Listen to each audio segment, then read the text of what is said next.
आप सभी को मेरा नमस्कार। जैसा कि मैंने आपको अपनी पिछली वीडियो में बताया था कि बालाजी के हवन जो हमने बालाजी का हवन अपने घर में कराया था, उसके बाद भी वह प्रेत लगातार मेरे बेटे को दिख रहा था जले हुए रूप में। और फिर हम किस दूसरे पंडित जी से मंत्र लेके आए थे। उस मंत्र का असर हो तो काफ़ी दिनों तक होता तो काफ़ी दिनों तक था, लेकिन फिर भी उसका असर ख़त्म नहीं कर पा रहा था पूरी तरह से। अंत में हमने बालाजी जाने का निश्चय किया, तो हमने उन्हीं पंडित से बात की जो हमारे घर पर हवन करके गए थे। उन्होंने बालाजी जाने का खर्चा हमें 9,000 रुपये बताया। तो हम पहले ही 14-15 हज़ार रुपये तो खर्च कर ही चुके थे। फिर भी ये था कि बच्चे की ज़िंदगी का सवाल है, इसलिए हमने बालाजी जाने का फैसला कर लिया। बालाजी जाने से पहले एक दिन एक घटना और घटी कि मेरा बेटा अपने कज़न के साथ उनके घर पर था, तो उसे वह प्रेत दिखाई दिया और साथ में उसका जो कज़न था उसको भी वह दिखाई दिया। तो उसके कज़न ने इसे बोला कि वह देख के कैसा डरावना सा आदमी है। तो इसने जब तक किसी को ये बता नहीं रखा था, अपने कज़न वगैरह को, कि मुझे इस तरह कुछ दिखता है। तो इसने बोला कि तुझे कैसा दिखाई दिया? तो वह बोला कि उसने डंडा सा ले रखा था, लाल रंग के कपड़े से उस डंडे से बंधा हुआ था उसका हाथ, और बहुत भयानक सा था, डरावना सा था, कुछ उसका शरीर जला-जला सा लग रहा था। तो इसने फिर क्योंकि हमने ही मना करा हुआ था कि ये बात किसी के आगे शो मत करना, तो इस वजह से इसने उस बात को उसके आगे इग्नोर कर दिया।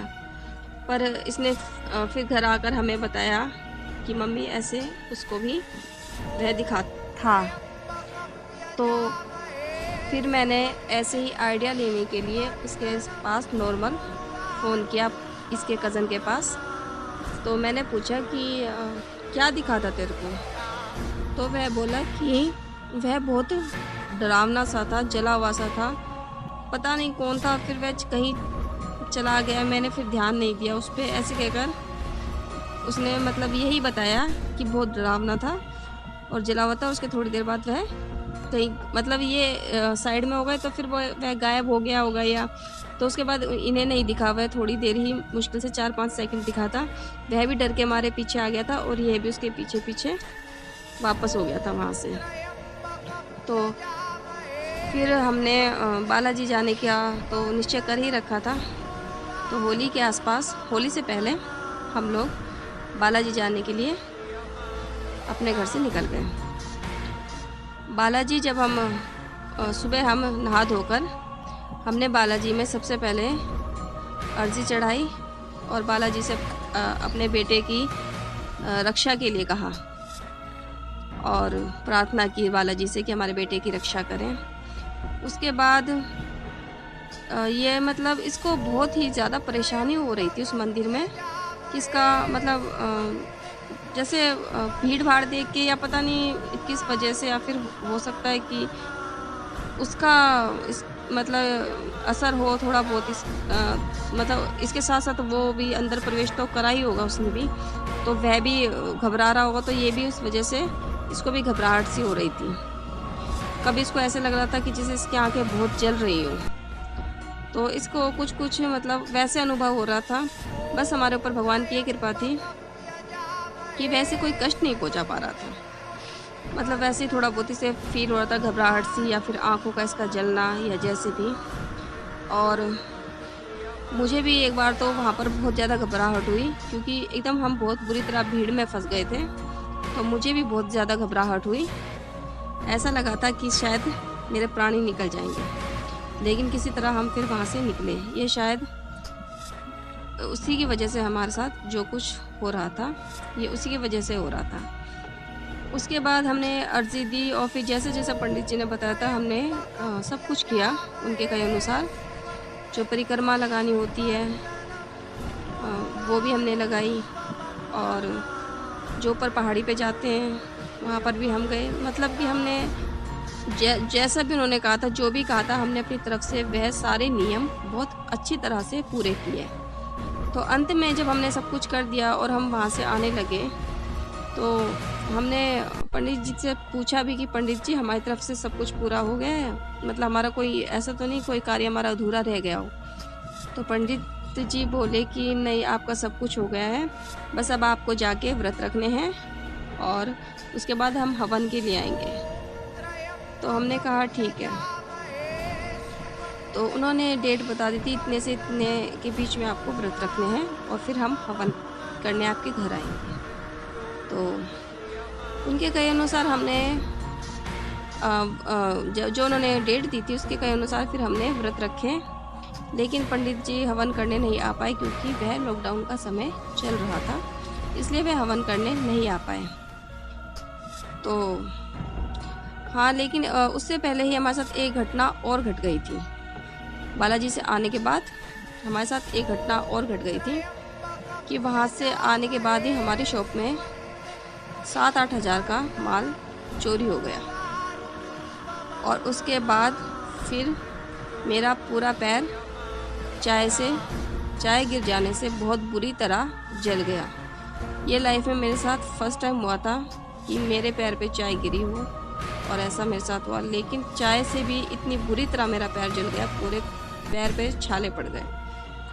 लेकिन फिर भी हमें लगा शायद ये सब कुछ नेचुरल ही हो रहा होगा, हमने कोई इस बात पे इतना गौर नहीं किया। लेकिन फिर वो हमने जैसे व्रत वगैरह रखे तो मन में विश्वास था कि चलो शायद अब कुछ अच्छा हो जाएगा।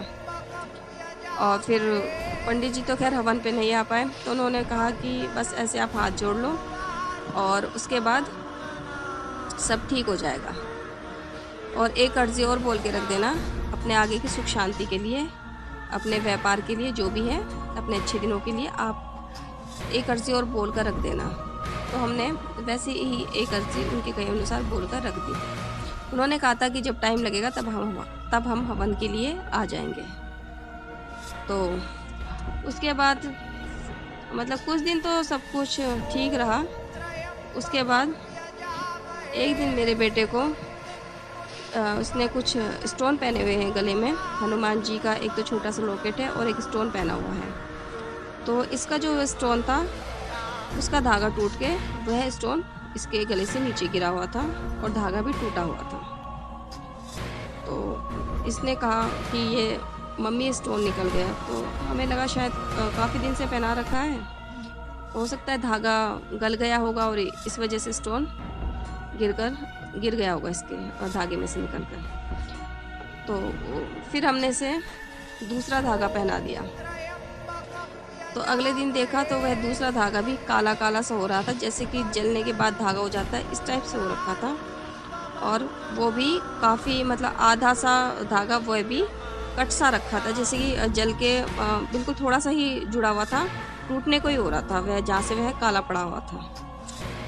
तो इसने फिर हमें दिखाया तो हमें तो फिर कुछ शक तो होने ही लगा था कि शायद उसका प्रकोप हमारे ऊपर से ख़त्म नहीं हुआ। तो उसके बाद फिर इसने हनुमान जी का जो लॉकेट पहना हुआ था वह भी इसके गले से एकदम से कहीं और मतलब गायब हो गया, वह कहीं और ही पड़ा पाया, और जो लॉकेट कहीं और ही पड़ा पाया, और जो इसका जो धागा था वह कहीं और पाया। तो जब इसने अपने गले में चेक किया तो लॉकेट नहीं था। ढूंढने पर बड़ी मुश्किल से वह किसी जगह हमें पाया। तो उसके बाद तो हमें श्योर ही हो गया कि कुछ ना कुछ हमारे साथ दिक्कत इसके साथ, और मतलब वो जो भी दिक्कत हो रही है वह सब कुछ उसी की वजह से हो रही है। तो अब मैं आपको अपनी नेक्स्ट वीडियो में बताऊंगी कि फिर हमारे साथ और क्या हुआ, यानी कि बालाजी के दर्शन करने के बाद भी और उनको अर्जी देने के बाद भी हमारे ऊपर से उसका संकट ख़त्म नहीं हुआ था और हम बहुत परेशान थे कि अब हम क्या करें, कोई रास्ता ही नहीं दिख रहा था। लेकिन फिर भी हमने अपनी हिम्मत नहीं हारी। तो अब मैं आपको नेक्स्ट वीडियो में बताऊंगी कि हमने क्या किया, कैसे किया। और आप हमारे चैनल को सब्सक्राइब करें, लाइक करें, शेयर करें, और टिल देन बाय।